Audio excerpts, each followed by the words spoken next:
এখন আমরা শপিফাই একটি স্টোর তৈরি করব। স্টোর তৈরি করার জন্য এখানে স্টোরে ক্লিক করবেন।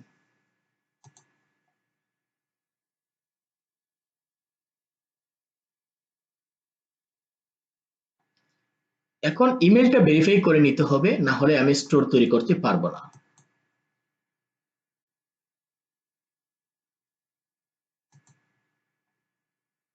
আমি ইমেলটি ভেরিফাই করে নিচ্ছি।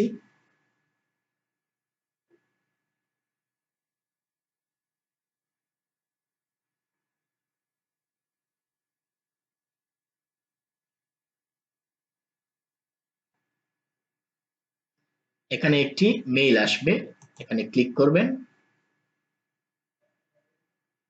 তারপর কনফার্ম ইমেইলে ক্লিক করবেন।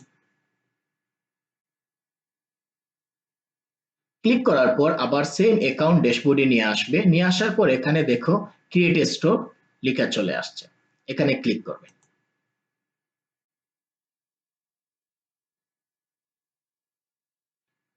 ক্লিক করার পর এখানে যেরকম আছে এরকম থাকবে, create a store for client, অথবা নিচেরটি দিতে পারেন, কোনো সমস্যা নয়। এরপর স্টোর নেম। স্টোর নেম কি? স্টোর নেম এখানে দেখো shopify.com, এটা হচ্ছে তার নেম। কিন্তু আমরা যখন একটি ওয়েবসাইট করব শপিফাই এ, তখন এরকম থাকবে আমার নাম, এরপর আমার স্টোর নেম, এরপর myshopify.com এরকম থাকবে। কিন্তু যখন আমরা একটি প্রিমিয়াম ডোমেইন এড করব, প্রিমিয়াম নেম এড করব, তখন এটি চেঞ্জ করতে পারবো। এখন আমি একটি নেম দিয়ে দিচ্ছি, মনে করো আমি আমার নাম দিলাম।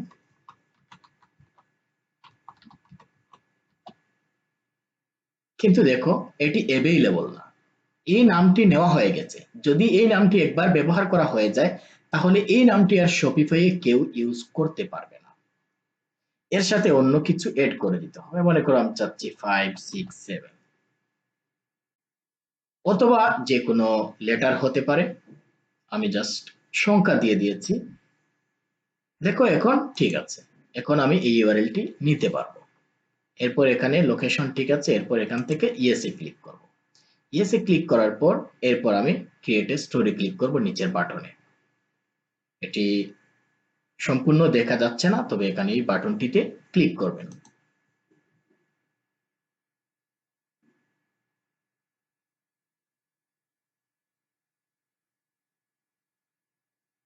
এই বাটনে ক্লিক করার পর একটু সময় অপেক্ষা করবেন, একটি স্টোর রেডি হয়ে যাবে।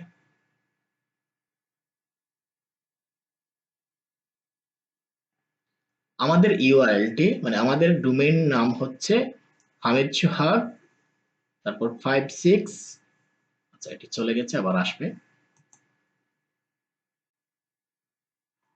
567।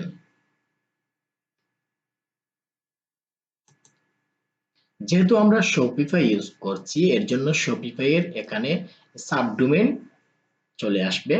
কিন্তু যখন আমরা একটি প্রিমিয়াম ডোমেইন এড করব, তখন আর থাকবে না। যেমন shopify.com, এখানে দেখো অন্য কোনো কিছু নেই। এখন আমরা এই সাবডোমেইনে কাজ করব। এটি হচ্ছে আমাদের স্টোর। একটু সময় লাগবে, এখানে দেখাবে একটু সময়, অনেক সময় সেটআপ হতে একটু সময় যায়, এখানে থিমটি সেটআপ হতে। এখন আমি আবার রিফ্রেশ করি।